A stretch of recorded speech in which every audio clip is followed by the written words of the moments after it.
계시록 6장 7 봉인에 담긴 심판. 그래서 이제 지난 4장 5장 영광 받으시는 하나님, 찬양 받으시는 예수님에 이어서 이제 드디어 심판에 대한 이야기가 나오는데, 오늘은 이제 우리가 생각하는, 우리가 바르게 종말론을 바르게 인지하고 있어야 되겠다는 내용의 말씀을 이제 심판 시리즈 들어가기 전에 오늘 같이 나눠보도록 하겠어요. 자, 계시록 6장 1절부터 17절까지 한 절씩 나눠서 제가 1절, 내가 보매 어린 양이 7인 중에 하나를 떼시는데 그때 내가 드리는 내 생물 중에 하나가 우레소리같이 마르되 오라 하기로.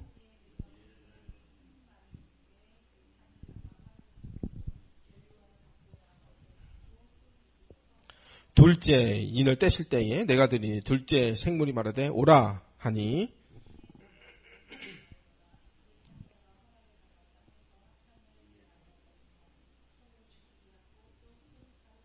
5절 셋째 인을 떼실 때 내가 드리니 셋째 생물이 마르되 오라 하기로. 내가 보니 검은 말이 나오는데 그 탄 자가 손에 저울을 가졌더라.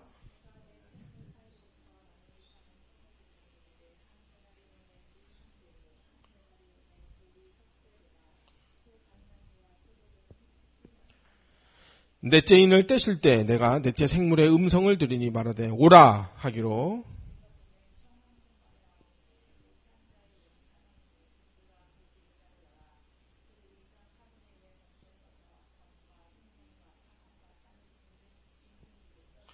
(9절) 다섯째 인을 떼실 때 내가 보니 하나님의 말씀과 그들이 가진 증거로 말미암아 죽임을 당한 영혼들이 제단 아래에 있어.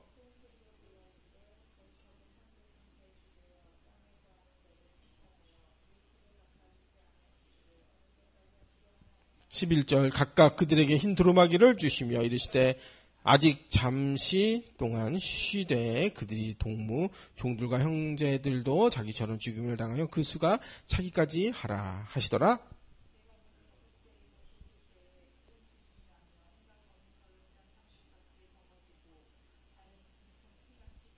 하늘의 별들이 무화과 나무가 대풍에 흔들려 설익은 열매가 떨어지는 것 같이 땅에 떨어지며.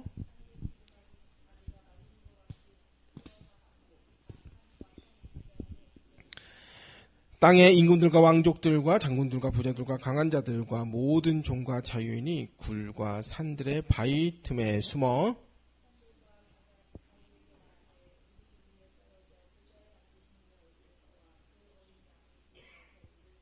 같이여 그들의 진노의 날이 이르렀으니 누가 능히 서리요 하더라. 아멘 했습니다. 그래서 요한계시록 17장, 18장에 가면 이제 바벨론이 멸망하면서 19장에 가면 이제 어린 양의 혼인 잔치, 그리고 20장 되면은 이제 천년 왕국과 새 하늘, 새 땅으로 이어지면서 요한계시록이 이제 22장 되면서 끝나게 되는데, 이제 오늘부터 해서 이제 6장부터 16장까지는 하나님의 진노와 재앙 시리즈, 7인, 7봉인, 7나팔, 7대접 이야기가, 무시무시한 이야기가 이제 이어지게 됩니다. 우리는 계시록을 통해서 구속사, 구원하시는 하나님이 구원하시는 역사와 또 지구 역사, 이 세계가 어떻게 될 것이냐, 지구 역사, 이 두 가지 큰 흐름을 볼 수가 있는데, 하나는 하나님의 구원 역사, 또 하나는 이 심판의 역사입니다. 지구상에는 심판과 구원 두 가지가 동시에 일어납니다. 어떻게 동시에 일어나느냐 하면 출애굽기를 보면 알 수 있어요. 출애굽기를 보면은 이제 그 땅에 재앙 10가지 재앙이 내리는데 이스라엘 백성 택한 자들은 구원을 받게 되죠. 이런 그림이 앞으로 이제 일어나게 될 것입니다. 말세, 종말의 때엔 구속과 심판, 이 두 가지로 하나님이 이 땅을, 이 세상을 경영하시는 일을 보면 되겠습니다.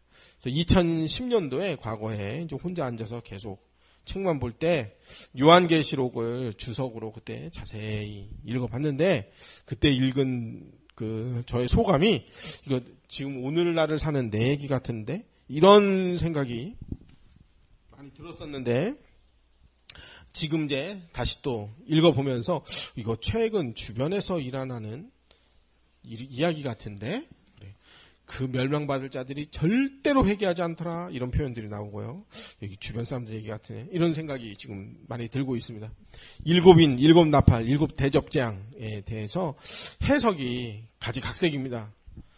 일단 우리는 그 같은 신앙 노선에 있는 건전한 해석을 일단은 따릅니다. 다른 거는 다 배제하고 그래서 이제 무천년설과 또 이 모든 사건 또 의미들이 영적이고 상징적인 해석이다. 여기에 더 무게를 둡니다. 그러나 역사적으로 지구상에 이미 일어났거나 또 앞으로 일어날 일이다. 역사적인 해석이다. 라는 해석도 우리는 분명히 따릅니다.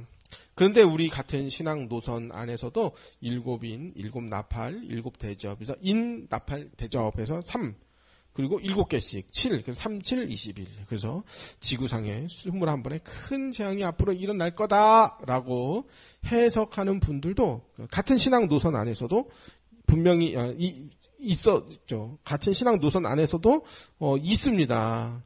근데 이런 해석들은 이제 문자주의적, 그러니까 그 표현 그대로 똑같이 일어난다. 말세 전에, 재림 전에 똑같이 일어난다. 이렇게 이제 보는 분들도 있어요. 그건 뭐 틀렸다고 하는 건 아닙니다만은, 이제 저는 당장 그런 해석보다는 이제 무천년설 해석을 따릅니다. 그래서 이제 계시록에 권위 있는 이제 이필찬 교수, 또 이승구 교수님의 그 설명을 빌리면, 우리나라의 그 세대주의의 영향을 많이 받은 과거 이제 미국 선교사나 해외 선교사들이 우리나라 그 기독교 초기에 이제 선교 활동을 하러 들어오셔서 복음을 전파하시다 보니까 그 종말론이 조금 헷갈리게 된 부분이 있다라고 이제 설명을 해주시는 강의를 들었어요. 그렇게 임박한 종말론을 가지고 있어야 또 선교도 열심히 하는 거거든요. 시급하게 빨리 우리가 해야 된다. 그러니까 또 급한 마음에 또 세계 선교 빨리 나가는 거. 그러니까 그런 장점이 있기는 있어요. 우리나라 찬송가에 보면 초기 선교사들이 쓴 가사 중에 이 세대주의의 영향을 받은 그런 가사 내용들이 은근히 좀 보이는 경우가 있다. 이런 이제 설명을 해 주시더라고요. 그러니까 찬송가 가사들이 성도들이 쓴 글에다가 이제 곡조를 붙여서 만들어진 찬송가들도 있잖아요. 그런 걸 보면은 이제 알 수 있다. 선교사들이 또 가사를 써가지고 이제 곡조를 붙여서 노래로 만들어가지고 그게 찬송가가 되고 그런 것들이 보면은 조금씩 있다. 그렇더라고요. 일제시대에 과거 우리나라 친사참배를 반대했던 신앙의 위인, 뭐 이름만 되는 다 아시는 목사님들 중에 누구라고 말은 안 하겠어요. 그분들이 이제 이렇게 말씀하신 분들이 있대요. 1970년도에 예수님이 재림하신다. 이렇게. 이런 글을 남기신 분이 우리나라 초기 기독교 안에도 있었답니다. 그분이 누구냐 궁금하면 이필찬, 이승구 교수님들의 종말론 강의를 들어보면 거기에 누구다라고 나옵니다. 근데 이제 제가 감히 그런 신앙의 위인들을 틀렸다라고 말을 못하겠어요. 당시 우리나라가 또 남북 전쟁도 있고 일제 강점기 침략도 겪고 그런 상황들에서 마치 예수님의 재림 이전에 있을 것으로 추측되는 재앙과 핍박이 지금이 우리가 재림 전을 사는 그 성도들이구나 이렇게 연상할 수 있었다는 거예요. 이런 환난을 겪다가 곧 예수님이 이제 재림하시는가 보다 이렇게. 그래서 재림의 연도를 그렇게 계산을 했었다는 것입니다. 이런 그 학설을 시한부 종말론이라고 합니다. 시한부 종말론, 언제쯤 되면 어떤 일이 일어난다. 시한폭탄 터지듯이 이렇게. 왜 그런가? 이게 문자주의적 해석을 따르다 보면은 그런 오류들이 만들어질 수가 있게 되는 것입니다. 그러니까, 이거 재앙은 이제 김일성이고, 저거 재앙은 요거는 푸틴이고 요거 재앙은 코로나 바이러스고 그러면 이제 3721개 중에 21개까지 갔으니까 20개까지 갔으니까 다음번 일어나는 트럼프가 이제 마지막 재앙으로 이제 그거 끝나겠구나. 이런 식으로 이제 예를 들면 그렇게 한다는 거예요. 이제 문자주의적 해석이 그런 오류들을 만들어낸다는 거예요. 그래서 이런 재난이 오면 이런 시대이고 저런 환란이 오면 저런 시대이고 뭐 일곱 교회도 이거는 일곱 교회를 또 그 3721에 333을 또 끼워 맞춰가지고 777에 맞춰가지고 이제 뭐 에베소 교회는 뭐 무슨 재앙의 시대이고 뭐 서머나 교회는 무슨 재앙의 시대이고 이런 게 유튜브에 실제로 올라가 있더라고요. 찾아보니까 있더라고요, 진짜. 그러니까 이런 시대는 이렇게 구원받고 저런 시대는 저렇게 구원받고 마태복음 24장에 나온 재난의 징조와 계시록에 나온 재앙들을 억지스럽게 짜 맞춰가지고 물론 이제 복음서에 나오는 그 환란의 때, 그 재난의 때를 우리가 마지막 날에 있을 것이다라고 이제 잘 인지를 하고 그 예수님이 다시 오신다는 것을 분명히 기억하고 있어야 되겠지만은 그렇다고 그거를 3721에 딱 재앙에 딱 맞춰가지고 지구 재앙이 이렇게 펼쳐진다고 그렇게 또 해석하면 안 된단 말이에요. 그래서 뭐 이스라엘 백성들이 먼저 구원받고 그 후에 이방인들이 돌아온다. 그러니까 백투 예루살렘 해야 된다. 단군의 후손 우리는 단군의 후손이니까 우린 단지파다. 뭐 이렇게 하는 사람도 있고. 그래서 구원 받으려면 일단 예루살렘부터 회복을 해야 된다. 그래서 백투 예루살렘 해야 된다. 예루살렘을 탈환해야 예수님이 빨리 재림하신단다. 마귀와 흑암 세력에게서 빨리 영혼들을 구원하고 세계복음화하고 모든 곳곳에 지교회를 임마누엘 지교회를 깔아버리면은 구름 위에서 낮잠 주무시던 예수님이 어머 세상에 화들짝 놀라지고 야 빨리 가자 천사들아 빨리 가자. 그래서 내려오실 것이다. 신속한 세계복음화를 이루어보자. 이렇게 슬로건을 내걸면은 성도들이 할 일이 생겨버리잖아요. 그러니까 이제 가정이고 뭐고 뭐 애들이고 뭐고 남편이고 뭐고 집안 살림이고 뭐 다 때려치고 이제 다 전도제 들고 다 쫓아나가는 거죠. 그렇게. 그래서 아브라함 시대는 아브라함 언약 잡고 모세 시대는 모세 언약 잡고 사무엘 시대는 사무엘 언약 잡고 지금 이 시대는 시대적인 전도자 세계복음화의 언약 흐름 따라가야 된다. 이게 다 이 종말론에서 이렇게 나오는 거예요. 이게. 이런 거짓 호도에 다 속아 넘어가는 그 사상이 뭐냐면 세대주의를 은근히 배웠기 때문에 그래서 분별을 못하는 것입니다. 그러면서 이런 사람들이 꼭 하는 말이 뭐냐면 성경에 분명히 있지 않냐. 우리는 성경대로 믿어야 한다. 하면서 어거지를 계속 씁니다. 자기들은 성경대로 믿는다고. 그러니까 성경에 방언도 있고 예언도 있고 병고침도 있고 귀신 축사도 있고 죽은 자도 살리지 않았느냐. 그러니까 우리도 똑같이 해야 된다. 라는 논리를 펴면서 말도 안 되는 짓을 하는데 그걸 바로 이제 신사도 운동이다. 그러니까 무속신앙하고 아주 잘 맞아요. 이 신사도 운동이.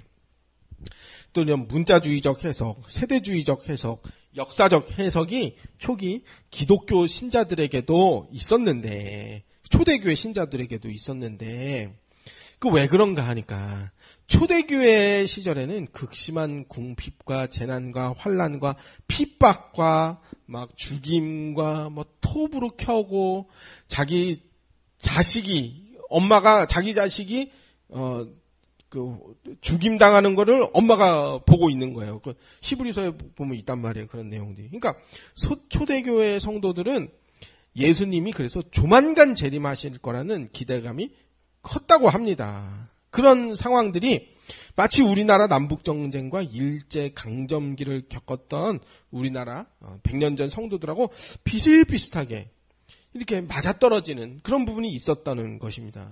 그러니까 초대교회 성도들은 자기들이 그렇게 고난받는 상황에서 카타콤에서 햇볕도 한번 못 보고 그렇게 죽었지만 그 사람들은 300년 뒤에 로마가 기독교를 국교화하고 기독교가 전 세계로 이렇게 선교 활동이 퍼져 나갈 거라고는 아마 그 카타콤 2000년 전에 카타콤에 살았던 성도들은 상상도 못했을 것입니다.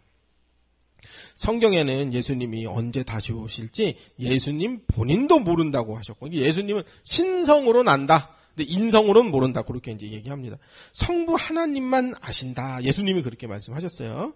예수님은 신자에게 하루하루 거룩하고 성실하게 살아야 한다. 성경엔 분명히 그렇게 권면을 했는데 이런 시한부 종말론에 빠져버리면은 임박할 재림을 오매불망 그냥 기대하면서 살게 됩니다. 그러니까 어떻게 되면 가정이고 자식이고 직장이고 다 때려치고 우리는 복음 전하러 나가자 하면서 3페이지예요.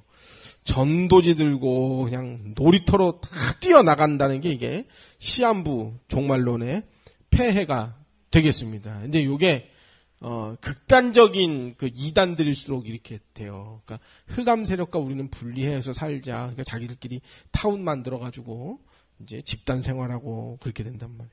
물론 전도와 선교 3페이지예요. 해야 됩니다. 그러나 일상생활까지 다 등지고 해야 되는 게 아닙니다. 그러다가 거룩도 등지게 되는 거예요. 선교하고 전 세계 흑암 꺾어서 세계복음화 완성하는 게 예수님 빨리 재림시키는 방법이라고 생각하고 신학교에서 실제로 이렇게 배웠었어요. 예수님 빨리 재림하시게. 우리 세계 저하지교에 세우자 이렇게.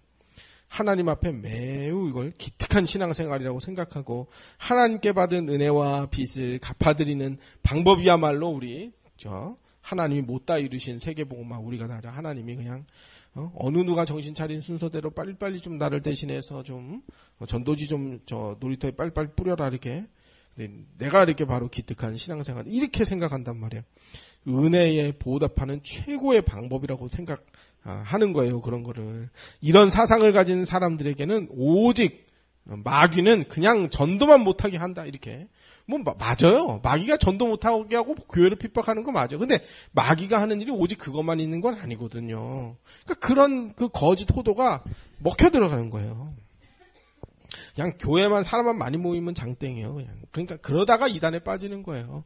이런 거 저런 거 다 갖다가 그냥 들여와가지고 지금도 좀 말 많아요. 지금 WEA 세계 복음주의 협회 근데 그거를 이제 우리 같은 교단 이름만 되면은 최고로 알아주는 이제 서울에 사랑 많이 하는 교회가 지금 그거를 하고 있어요. 근데 이제 다른 순복음교회, 감리교회 이런 데야 통합측이나 이런 데야 어차피 이제 WCC 운동에 이제 참여를 하니까 거기서야 하면 문제가 안 나오지만 우리는 지금 보수교단이고 그런 거 하기 싫다고 아주 고집스럽게 신학 개혁주의 신학과 혼합은 배격하고 고집스럽게 우리는 하고 있는데 서울에 이제 아주 이름만 대면 아는 교회가 이제 순복음 교회가 손잡고 세계 복음주의 협회 WEA 그래서 지금 말이 많은데 이제 교단 내에서도 눈치를 많이 보고 있는 것 같기는 한데 좀 조금 아쉽기는 합니다. 그러니까 저같이 부족한 사람이 이렇게 쉽게 이제 교단의 편목으로 가입할 수 있었다는 건 너무 좋은데 이게 좀 문턱을 좀 낮춰주고 좀 받아주고 하는 건 너무 좋은데 너무 이렇게 해버리면 안 되지 않냐. 제가 혜택 본 사람으로서 그렇게 말할 입장은 못 되지만 자 계속 읽도록 하겠어요. 초대교회 당시 극심한 박해 상황에서 해방과 천국에 대한 소망은 그 당시에는 박해를 받으니까 클 수밖에 없겠죠. 카타콤에서 숨어 지내는 성도들에게 유일한 희망은 재림과 심판과 부활이었습니다. 그러나 기대했던 바와 다르게 예수님이 신속하게 재림하지 않았습니다. 벌써 지금 2000년이 지났는데 재림 안 하셨어요. 지금. 그래서 3000년 후에 재림하실지 내일 모레 재림하실지 그건 몰라요. 우리가. 2세기 중엽이 되면서 재림의 시기를 예언하고 또 순결한 신부로 예수님을 맞이하려는 금욕주의, 몬타니즘이라는 잘못된 학설이 생겨나기도 했었다고 합니다. 그 당시에는 이것이 아주 순결한 신앙이었을 거예요. 박용선 목사님 설교 들어보면요. 박태선의 신앙촌, 그 당시 박태선의 신앙촌 가는 사람들은요, 교회에서 전부 다 신앙생활 잘하고 최고로 아주 거룩한 사람들이었대요. 지금이야 이제 그게 이단으로 정제가 되고 그 부패한 열매들이 나오니까 그거 이단이었구나. 하지만 그때는 그렇게 생각하지 않았다는 거예요. 다 열정 있는 사람들이 글로 갔다는 거예요. 그러니까 다락방하고 비슷하죠. 전도 열정 있는 사람들이 다 모였단 말이에요. 자, 로마의 콘스탄티누스 대제가 313년 밀라노 칙령을 공포하면서 박해받던 성도들에게 신앙의 자유가 생겨버렸어요. 세상이 뒤집어져 버렸어요. 기독교가 로마의 국교가 되면서 드디어 이제 박해 시대가 끝나버렸어요. 그러니까 그리스도의 재림에 대한 소망, 우주적 종말, 이 지구가 언제 끝나냐, 지구에 대한 종말, 이 여기에 대한 관심은 점점점 희미해져 갔습니다. 그러니까 박해가 끝났으니까 종말에 대해서도 관심 점점 좀 줄어들고 좀 먹고 살만하게 좋아진 세상이 됐거든요. 이제 그때부터는 대신에 개인적 종말, 그러니까 나라는 사람이 언제 죽느냐, 즉 육체의 죽음, 그리고 죽음 이후에는 어떻게 되지? 사후세계, 여기에 대한 관심이 그때부터 높아졌다고 합니다. 이때부터는 종말론에 대한 견해가 이때부터 많아지기 시작했고, 성경과 바른 교리에 비추어 봤을 때 잘못된 학설 등들이 그 당시부터 이제 많이 등장했다고 합니다. 그러니까 당시에는, 그때는 4세기, 5세기 그때는 아직 신학이 정립되지 않은 시기라서, 옳고 그름이 분별되지 못했던 시기라서 이런저런 학설들이 그때는 많이 나왔다고 합니다. 그러니까 이때부터는 죽음 이후 재림의 때까지 사람이 죽고 이제 예수님 재림할 때 그게 1000년이 될지 2000년이 될지 신자는 어떤 상태에 거하게 될까 하는 중간 상태에 대한 관심이 이때부터 커지게 됐고, 카톨릭의 그 연옥교리도 중간 상태와 관련된 교리예요. 신자가 죽었는데 예수님이 50년 후에 재림하신다, 천국 간다. 그러면 50년 동안 신자는 어떻게 해야 되냐? 그게 연옥교리예요. 그러니까 이제 여기서 업보를 많이 줘, 헌금을 땡그랑 한 푼, 땡그랑 두 푼 하면은 이제 죽은 부모님이 이제 한 칸 한 칸 계단을 올라가셔서 천국으로 가신다. 이렇게. 그래서 훗날 이제 16세기 종교 개혁자들에 의해서 연옥교리에 대한 반박이 본격적으로 일어나기 시작했습니다. 이제 교회사 공부해 보면요, 뭐 우리는 기독교니까 아주 카톨릭이 얼마나 그냥 나쁜 짓을 했는지 몰라요. 근데 지금 보면 똑같아요, 지금. 이제. 자, 중세교회, 똑같아요. 다락방도 보면 똑같아요.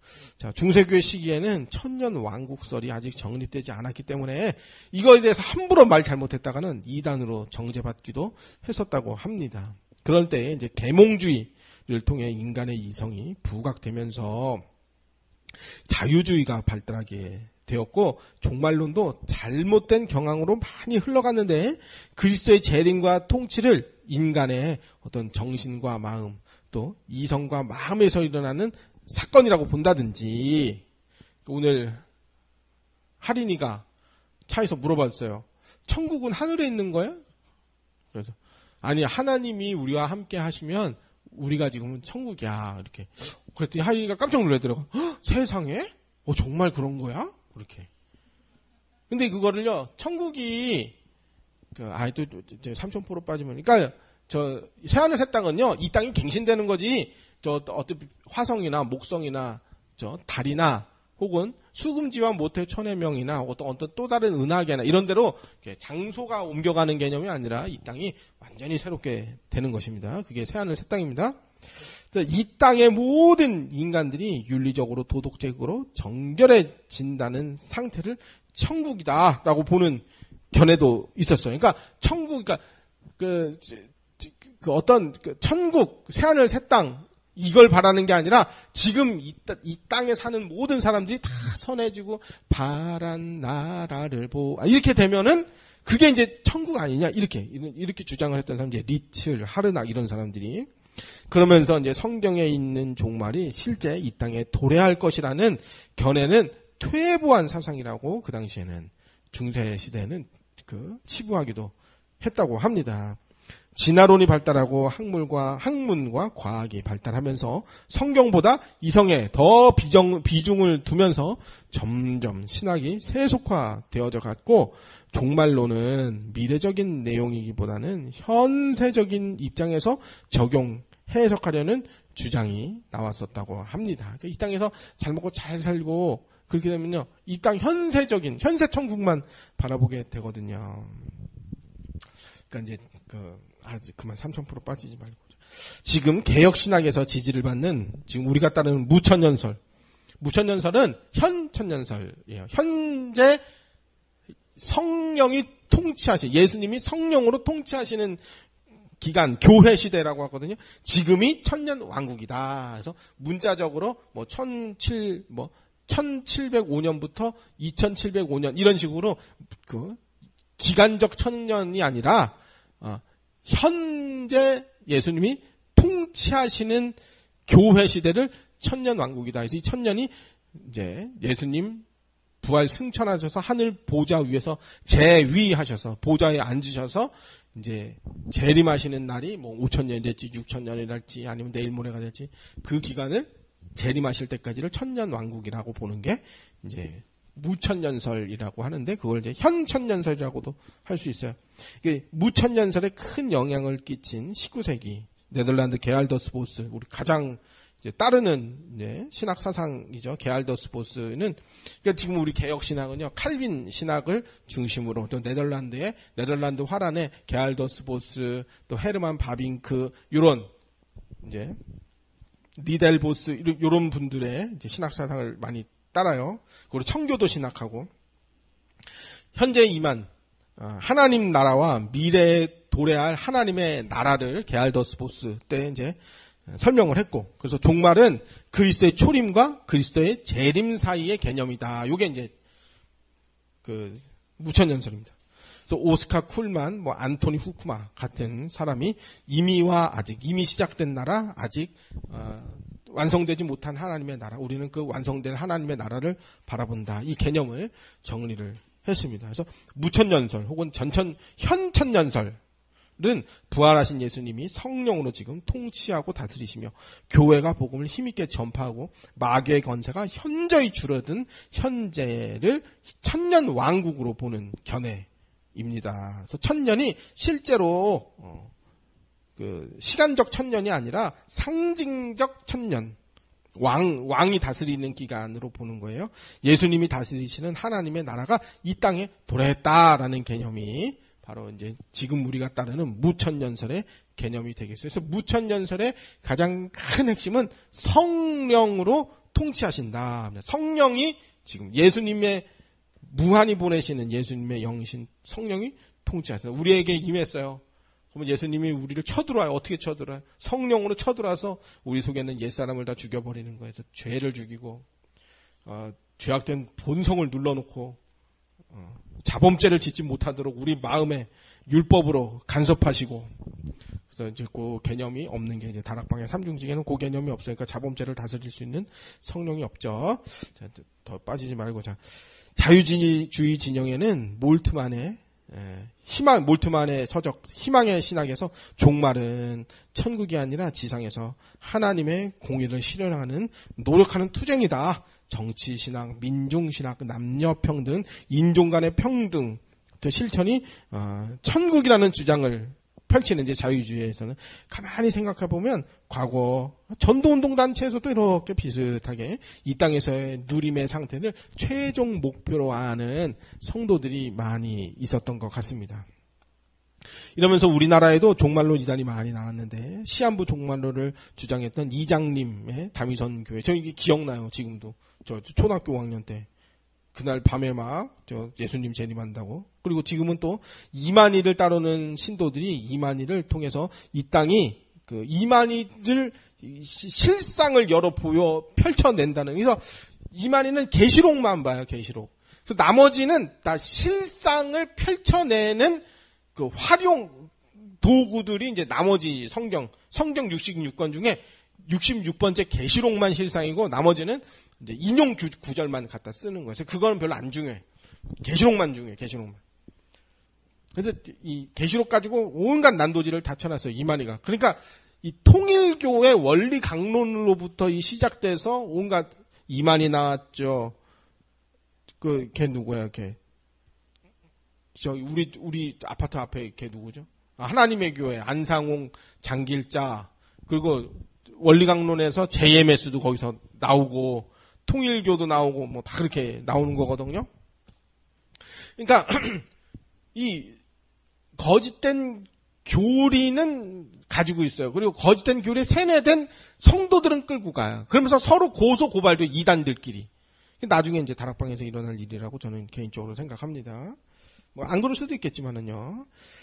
자, 그래서 어디까지 읽었습니까? 이장년 다미선교회 이만희를 따르는 신도들은 이만희를 통해 이 땅에 펼쳐진다는 신천지가 이만희를 통해서 펼쳐진다고 생각해. 그러면 자신들이 거기서 이만희와 함께 왕노릇 하게 될 거라는 그 그릇된 종말론을 가지고 있습니다. 그래서 탈퇴한 신천지 신도들이 그렇게 얘기하잖아요. 우리가 조금만 하면은 나중에 장동건 같은 신랑을 100명씩 내가 데리고 살 수 있어.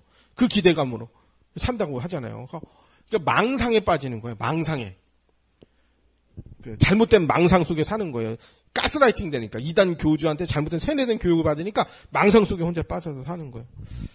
그러니까 저는 개인적으로 과거의 전도운동단체에서도 망상에 빠진 사람들이 많다. 그렇게 생각을 해요.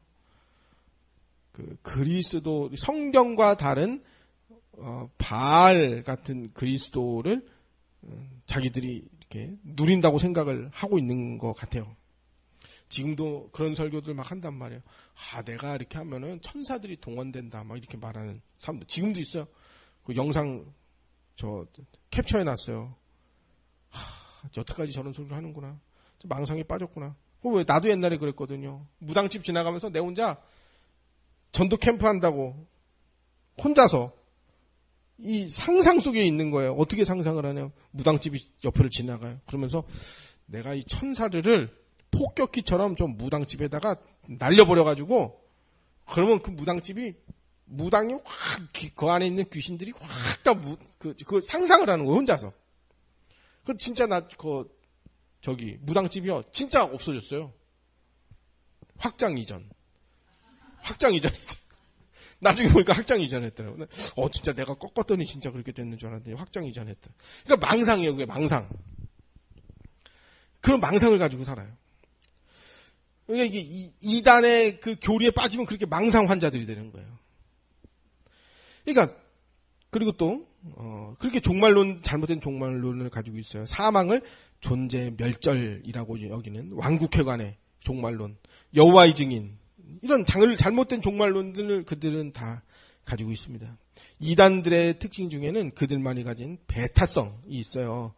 자신들의 왕국이나 모임이나 단체에는 하나님의 통치 영역, 여기는 빛의 영역, 복음의 영역, 자신들을 그리고 자신들에게 이단이라고 정죄하고는 부류는 마치 부류들은 자신들에게 이단이라고 정죄하는 부류들이나 자신들에게 소속되지 않은 외부 세계는 다 마귀와 흑암이 장악했다 이렇게 보기 때문에 빛과 어둠 이렇게 딱 나누는 거예요. 그래서 세상과 차단되는 거예요. 아예 어울리지를 않으려고 거부하려고 그래. 거리를 두면서 그렇게. 저도 그때는 그랬었어요. 총각 때. 저기 오면은요. 동서 은경이 신랑 그때 27, 8 이때 오면은요. 은근히 대화도 안 하려고 해요. 걔는 흑암 세력이니까. 난 그렇게 생각했어요. 그때. 나는 빛인데. 이제 얘가 이게 해가지고 교회 안 나오면 얘는 마귀 새끼야. 이렇게. 그러니까 인간관계가 안 돼. 또라이. 인간관계가 안 돼. 인간관계. 그리고 다 알루바. 모든 사람 알루바. 나는 우월한 사람. 그리스도 권세 누리는 하나님 자녀. 쟤들은 마귀 자녀. 이렇게. 그러니까 이게 정신병자예요. 그러니까 망상 속에 빠져서 사는 거죠. 그러니까 대화가 안 돼요. 인격적으로 이렇게 가까이 가려고 하질 않아요. 근데 이단들이 다 그래요. 그러니까 복음의 영역, 자신들을 이단이라고 정죄하는 부류와 자신들에게 소속되지 않은 외부 세계는 다 마귀와 흑암. 이렇게 완전히 차단되고 어울리지기를 거부해버려요. 거리를 두려고 하고. 그러니까 브라질이나 피지나 이런 데 같은 집단 합숙소를 만들어버리고 거기에다 이주시켜서 다 막노동하면서 자기들은 이제 거룩하게 산다고 하고 외부와 흑암 세력과 단절하고 산다고 한단 말이에요. 전 세계를 복음하고 이 세상 모든 마귀와 흑암 세력을 꺾어서 멸절시켜가지고 세계 복음화를 이룩하면 마침내 예수님이 재림하게 된다는 시한부 종말론을 비슷하게 주장하는 단체들, 뭐 신옥주 팀이나 지금 다 그러고 있죠. 이게 나중에 다락방도 점점 심해지면 이렇게 될 가능성이 크다고 저는 개인적으로 생각합니다. 그러니까 자연과 일반 은총, 자연과 일반 이런 하나님이 내리신 일반 은총의 영역을 다 흑암색에 장악했다고 보는 거예요. 선악 대립 구도로 생각하고 있는 거예요. 세계관을 가지고 있는 거예요. 그러니까 정상적인 사고와 세계관이 다 망가져 있는 것입니다. 잘못된 교리와 메시지에 가스라이팅 되면은 그렇게 세뇌되다 보면은 망상 환자가 되는 것입니다. 망상 환자. 저는 이런 망상에서 그 박영선 목사님의 설교를 많이 들으면서 하나하나 다 그 세계관이 다 무너졌어요. 아, 하나님이 이 세상의 주권자구나. 내가 잘못 알고 있었구나. 이렇게 다 무너져 버렸어요. 어쩌면 과거에 귀신의 목소리가 들린다거나 보인다거나 가위 눌리는 망상을 가진 환자가 그랬던 환자들이 그리스도로 다 끝났다. 이런 더 큰 망상에 잡혀서 엉뚱한 이단에 빠져 있어서 그렇게 살고 있는지도 몰라요. 또 번영신학을 따르는 사람들의 종말로는 마치 사두개인들은 천국을 믿지 않았다고 했잖아요. 그러니까 사두개인들은 천국 지옥을 안 믿어요. 왜 그런가? 왜 천국 지옥, 내세를 왜 안 믿죠? 소유가 넉넉하고 먹고 살기 좋으면요. 당연히 이 땅에서 안주하고 싶고, 누리고 싶고, 그런 열망이 생겨서 자연히 내세와 종말에 대해서는 관심이 멀어지게 되는 것입니다.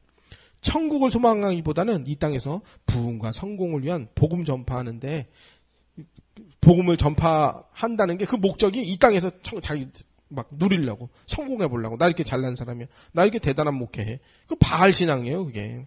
입으로는 그리스도 하지만 그들은 자신의 배를 섬기며 자신들의 배를 불리워줄 바알을 마치 그리스도다라고 이름만 바꿨을 뿐입니다. 그래서 그리스도인이라면 바른 종말론을 가지고 있어야 하며 하루하루 최선을 다해 열심히 살면서 내일을 준비하고 또 내일을 열심히 준비하면서 후대들의 삶을 당장 내일의 삶을 걱정하면서 당장 오늘 밤에라도 예수님이 재림하실 수 있다라는 절박감을 가지고 긴장감을 가지고 기름을 준비한 신부와 같은 자세로 살아야 합니다. 그래야 죄를 안 지어요. 당장 심판하러 오신다. 이러면 기말고사 당장 내일이다. 그러면 밤새워서도 공부해야 될 거 아니에요? 그러니까 예수님 당장 재림하신다. 오늘이라도 거룩하게 살아야 될 거 아니에요. 자, 그래서 오늘부터 계시록 6장 하나님의 심판 시리즈를 이제 오늘 목요일이니까 내일 모레 이제 주일부터 볼 텐데 나팔 대접 37, 21 21개의 재앙이 순차적으로 문자적으로 써진다 이렇게 생각하지는 않습니다. 그러니까 동시적이다 이렇게 봐요. 동시적이다. 그러니까 뭐 전쟁이 났다 그러면 당연히 기근도 오는 거예요. 사람도 죽는 일이 생기고 물가도 폭등하겠죠. 기름값도 폭등하겠죠. 질병도 같이 돌겠죠. 그러니까 그게 한 방에 동시적으로 터지지. 그리고 예수님 때도 그런 로마의 대환란이 있었고 재난이 있었고 지금도 있고 앞으로도 있을 거고. 그러니까 우리나라만 해도 전쟁의 역사 따면 21개 넘어갈 텐데 전 세계 다도 수천 개 전쟁이 있을 거예요. 그 21개 넘어가는데 그러니까 이게 딱 문자적으로 딱 맞지 않는다. 예수님이 죄인들에게 진노하시고 재앙을 내리시는 기간은 예수님이 죽으시고 부활하시고 보좌에 앉으시어 통치하시는 기간 동안입니다. 즉 초림부터 재림까지의 기간을 말합니다. 그리고 재림 직전에 빵 터진다. 이렇게는 우리 보지 않습니다. 예수님의 진노가 나타나는 역사적인 현장은 주님의 초림 때부터 재림 때까지 펼쳐진 전 인류의 전 역사 구속사다. 이렇게 우리는 봅니다. 그래서 뭐 이런 재앙은 1차 대전이다. 무슨 재앙은 코로나 사태였다. 뭐 요번에는 어떤 천사가 유럽에 흑사병을 갖다 줬다. 또 무슨 재앙은 뭐 인터넷 시대와 AI 시대다. 무슨 재앙은 베리칩이다. 이렇게 어거지로 끼워 넣기를 해서는 안 됩니다. 근데 유튜브로 찾아보면 이런 사람들이 있더라고요. 그러니까 우리는 아예 그냥 같은 신앙 노선 아니면 유튜브 보지도 않잖아요. 근데 요번에 한번 봤어요. 그 유튜브로 종말론 영상, 뭐 요한계시록 애니메이션 이런 식으로 해봤더니요. 은근히 그런 게 많더라고요. 그 감리교랑 순복음에서 교회에서 만든 건데요. 그러니까 3721로 진짜 하나하나 대입해가지고요. 뭐 펜타곤의 그 쌍둥이 빌딩에 그 이슬람 무장단체가 비행기 들이박는 장면, 그러니까 실감은 나요. 그리고 막 딥 임팩트 아마겟돈, 이 지구 그 재앙이 쏟아지고 그 뉴욕의 자유의 여신상이 바닷물 해일에 막 쓰러지고 이런 그 영화 재난 영화들하고 이제 요한계시라고 딱 매치를 해가지고 재미있게 편집을 했다는데 우리는 그렇게 보지 않는다는 거예요. 어떤 단체, 그 세계 선교한다는 단체에서는 코로나 백신으로 유전자를 조작해서 세계 정부가 모든 인간을 조종하는 시대가 온다 이렇게 말했었어요. 빌 게이츠가 적그리스도다. 신용카드가 666이다. 민주당의 박주민, 추미애 등등의 많은 국회의원들이 빌 게이츠가 한편이다. 이런 식으로 특정해서 어거지 짜맞추기식을 하는 강연을 제가 직접 들어본 적이 있습니다. 근데 그러면 안 됩니다. 참고로 저는 민주당과 코로나 백신과 빌 게이츠가 적그리스도라고 했던 저 선교사님의 강연을 직접 제가 들었었거든요. 그때는 또 혹하더라고요, 들을 때는. 근데 그 사람이 이제 물론 코로나 백신 맞고 죽은 사람이 있어요. 백신 맞고 잘못된 사람이 있어요. 근데 그 백신 맞고 진짜 세계 정부한테 조종당하고 있나요? 그렇진 않잖아요. 이거 다 거짓말이고 다 들통났는데 그 해명을 한번 들어보고 싶어요. 이런 이단 교주들이요, 자기가 잘못했으면 잘못했다고 말을 해야 될 거 아니에요? 말도 안 해. 마치 자기도 피해자인 거죠. 그게 더 나쁜 놈들이에요. 계시록은 1차적으로 요한 당시 7교회 성도들에게 보낸 편지인데 초대교회 성도들이 과연, 그러니까 요한이 초대교회 성도들한테 보낸 7편지에게 보냈던 편지란 말이에요. 그럼 과연 그 사람들이 2000년 전에 코로나 백신과 빌 게이츠와 마이크로소프트와 신용카드와 인공지능 AI 시대에 자기부상 열차, KTX, 드론 택시, 이걸 그 사람들이 그 당시 2000년 전에 그런 사람들이 이걸 알았겠습니까? 몰랐겠습니까? 당연히 몰랐습니다. 그러니까 계시록을 미래소난 코난으로 해석을 하면 안 됩니다. 그 당시 로마에 대하여 기록한 거거든요. 멸망에 대하여. 그러니까 믿음을 굳게 가져라 이거예요. 다니엘서 이 사람들이 하는 주장이 있어요. 다니엘서 12장 4절에 보면 많은 사람이 빨리 왕래하며 지식이 더하더라. 요 구절 하나 가지고 다 어거지 해석을 하는 건데 이 구절 하나 가지고 근거로 이 모든 잘못된 해석에 정당성을 부여하는데 이는 얼토당토하는 소리라고 생각을 합니다. 아주 큰 합동만큼 큰 교단의 이대위의 훌륭한 목사님, 저도 참 존경하는 분인데 그분도 이거 자주 언급해요. 12장 4절 빨리 왕래하고 지식이 더하라. 거봐라, AI 시대 왔지 않냐 이렇게 하는데 그거 조금 위험하다고 생각합니다. 그럼 꼭 하는 말이야. 성경에 있지 않냐, 우린 성경적으로 한다 이렇게 말하는데 무서워. 안 돼요. 그러면 안 돼요. 다니엘의 예언이 교통수단의 발달과 과학 지식의 증가로 해석하는 것이 어느 정도 근거가 있어 보일 수는 있을지라도 오직 신용카드와 로봇 시대라고만 특정해서 해석하는 방법을 우리는 받아들이지 말아야 합니다. 그래서 다니엘서에 왕래가 빨라지고 지식이 더할 것이다 하는 것은 구약의 선지서에 나온 종말에 대한 예언의 지식이 급속도로 계시록의 때, 종말의 때에 증가할 것이다 라고 해석하는 것이 안전하고 보편적인 해석이다. 우리는 그렇게 봅니다. 모든 것을 자꾸 예수님 재림 직전에 일어날 재난 현상이다 라고만 모르고만 가면 안 됩니다. 이런 거 조심해야 됩니다. 그래서 계시록 6장부터는 일곱인에서는 4분의 1 심판을 얘기하고 6장 8절에 일곱 나팔에서는 땅의 3분의 1 심판을 얘기합니다. 그래서 6째까지 이제 재난이 쏘아지고 7째 인을 떼면 일곱 나팔이 탁 나오는 거거든요. 그러다가 일곱 대접으로 가면 이제 땅 전체에 대해서 다루는 것을 보게 되고 또 종말의 때가 가까울수록 재난의 징조는 분명해지고 강도가 강해질 것이다. 이렇게는 볼 수가 있겠지만 이것이 꼭 3, 7, 21 이렇게 공식화해서는 안 될 것 같다고 생각합니다. 계시록은 앞으로 일어날 무서운 일들을 알려줘서 두려움에 떨게 만들고 현실을 부정하고 당장 큰일이라도 날 것처럼 미리 알려주고 이렇게 해서 땅굴을 파거나 컵라면이나 신라면 잔뜩 사다 놓고 도피처에 생수랑 다 사다 놓고 집단 생활하라고 유도하는 목적으로 쓰여진 그런 내용이 아닙니다.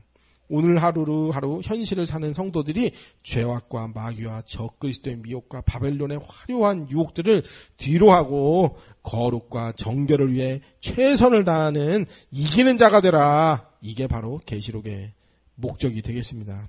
하나님은 악인을 심판하시는 중에 그런 중에 이 땅에 악인과 함께 살고 있는 우리 의인들도 죽음을 맞이할 수가 있고 또 손해도 볼 수 있고 어려움 당할 수도 있고 또 마귀가 발악해서 때로는 우리가 순교자가 될 수도 있겠지만은 온갖 공격을 교회가 다 받을 수도 있겠지만은 우리에게는 천국이 약속되어 있으니까 걱정하지 말고 이기는 자가 되라. 이것이 요한계시록의 그 핵심 내용이라 하겠습니다.